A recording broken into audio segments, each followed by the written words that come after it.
One of the best parts of being in the car community is that cars come in all shapes and sizes, and in reality, even though your buddy Brad may have a new Mustang bought by his parents, you may cherish your car more, which is infinitely more valuable than a price tag. Because whether you're buying a project car, it's your first car, or upgrading from a beater, you can find an awesome mix of performance and practicality at the $5,000 price point. And I do want to preface that the cars I mention are realistic cars. I've seen so many articles saying, you can buy this 1997 Porsche Boxer, but why would you do that? We'll start with the Hondas, because at this price range, you can find a plethora of amazing cars.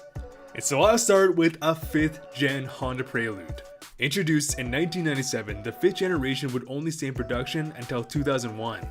200 horsepower, 156 torque, which may not seem like a lot of power, but do recall that these figures are very comparable to a 2015 Civic Si, which is 15 years newer.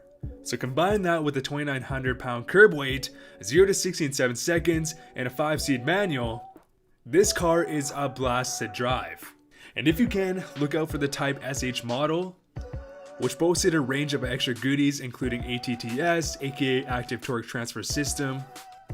And the Prelude also came standard with modern amenities including heated seats, cruise control, a sunroof, and today, depending on where you live, you can generally pick up a clean condition Prelude for around $4,000, so a great deal.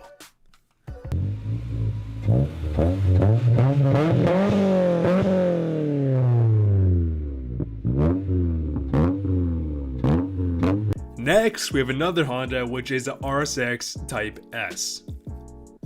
And this car is not only an absolute blast to drive, but depending on the mileage and condition, I've been seeing the price on these guys go up.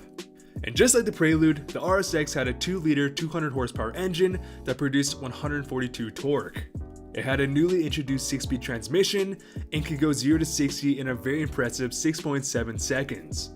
Now, if you can't find a Type S in your area, you can get a base model RSX, but it does have significantly less power with only 155 horsepower. Still a fantastic car, but the Type S has some pretty big benefits.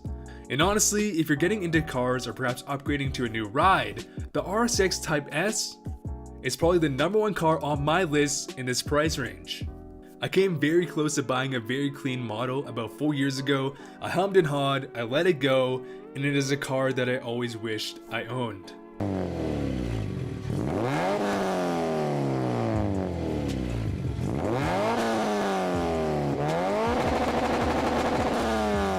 Next, we have the infamous Dodge Neon SRT4. And if you can somehow manage to find a clean example and love raw dramatic power, well, this car is for you. 220 horsepower, 245 foot-pounds of torque, and 90% of the time while you're driving, at least one of your wheels is spinning out. It had a 2,900 pound curb weight, 0 to 60 in a very impressive 5.6 seconds. And the Dodge Neon is a very raw experience. And it's probably a pretty dangerous car if this is your first car, but it has okay practicality with 4 doors and a 5-speed manual. So if you can find a clean example near you, which is kind of a unicorn, pick it up, they're awesome cars. Not the best interior build quality, but again, awesome performance.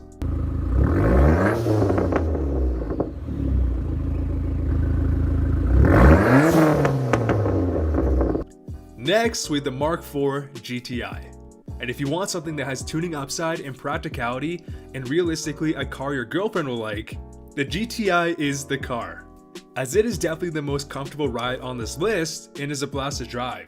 180 horsepower, 173 torque paired with a 5-speed manual, a 2,900 pound curb weight, and 0 to 60 in 7 seconds. And the Mark IV may not be the most sought upon generation, but it is still a great car. Combined with a hatchback that really boosts practicality, and this same argument minus the hatch can also be applied to the 1.8T Jetta, which is also a great option.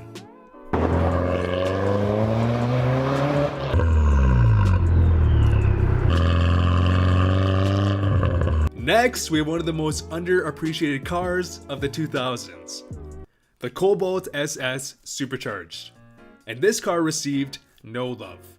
Now, the look is pretty polarizing, some people love it, some people despise it, But if you don't ever plan on owning a Hellcat, a supercharger is a really cool experience.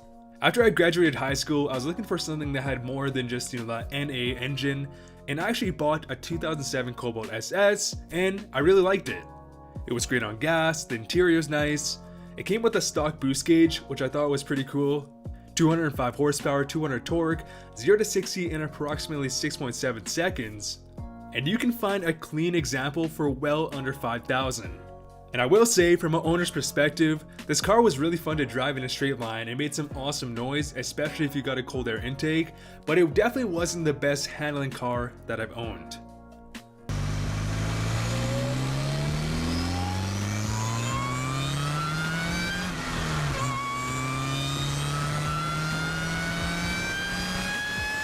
Next, we have a 4th generation Mustang GT.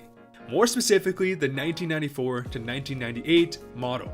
But the Mustang is hands down the most powerful car on this list. 285 horsepower, 215 torque, 0 to 60 in 6.5 seconds, and of course a great sounding V8 engine.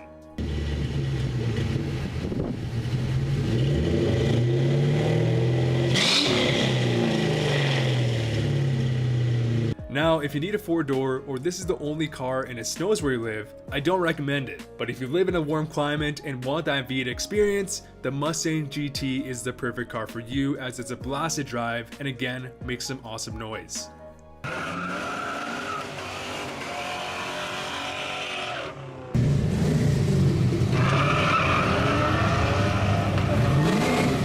And we will end with the legendary NA Mazda Miata. Now, over the past decade, these cars have been getting more and more sought upon, as they are quite literally one of the best handling cars in history. And they're also how many people, especially on YouTube, have gotten into drifting. Released in 1990, the Miata became an instant icon, as it was a 2-seater, nice-looking convertible cruiser that was extremely cheap compared to competitors, as it had a base price of $14,000. And what's insane about that is because it turned into an instant classic, I have seen very clean condition 100k Mazda Miatas go for well over $10,000. So it's safe to say if you don't destroy it, you're not going to lose your money. 115 horsepower, 100 torque, however, it only weighed 2,000 pounds. So it was peppy and it went 0 to 60 in 8.1 seconds, tied to a 5-speed manual. So what more could you ask for? I mean, maybe a supercharger. And if you're someone who has access to a more practical car or don't live in a winter climate, the NA Miata is a car that will not disappoint you. Especially if you prioritize fun factor versus raw power and want to get into modifying, as the NA Miata has a great aftermarket and can be an awesome place to start.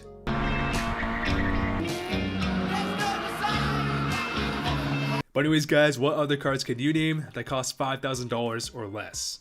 And of course, depending on where you live, prices may vary, but the $5,000 price range can still bring you some awesome cars. But anyways, thank you guys so much for watching. Press subscribe if you aren't already. I do plan on making more of these type of list videos. The channel has been kind of dormant for a while, so this is my return. Anyways, comment down below, press like, subscribe. See you guys later.